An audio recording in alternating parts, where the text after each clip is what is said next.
15 సంవత్సరాలు నా కష్టం. పవన్ కళ్యాణ్ గారి మీద ఈగ వాలనీను. వాళ్ళ కుటుంబం మీద ఈగ వాలితే తల నరక్కెళ్ళే అభిమానిని నేను. నా మీద ఆరోపణలు చేసి నన్ను పార్టీకి దూరం చేయాలని చేసి నా మీద నిజం చెప్తున్నా. పవన్ కళ్యాణ్ గారు పార్టీకి దూరంగా ఉండమని చెప్పడం నిజంగా ఆయన మానవత్వం. ఎందుకంటే ఆయన చెప్పకపోయినా నేనే ఈ అలిగేషన్ అని చూసి కొద్ది రోజు పార్టీకి దూరంగా ఉండి రాజీనామా చేద్దాం కొద్ది రోజులు అనుకున్నా.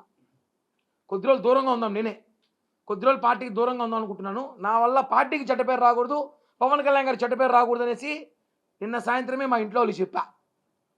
ఇది పవన్ కళ్యాణ్ గారి డ్యామేజ్ అవుతుంది, వీళ్ళు కావాలని జనసేన పార్టీ డ్యామేజ్ చేయాలి చూస్తారు చెత్తగాలు, అవసరమైతే నేను పార్టీని కొద్ది రోజులు దూరంగా ఉంటానని చెప్పి స్టేట్మెంట్ ఇద్దామన్న సమయంలో ఆఫీస్ నుంచి రావడం నాకు నిజంగా అయితే చాలా సంతోషం. దీన్ని న్యాయ పోరాటం చేస్తా.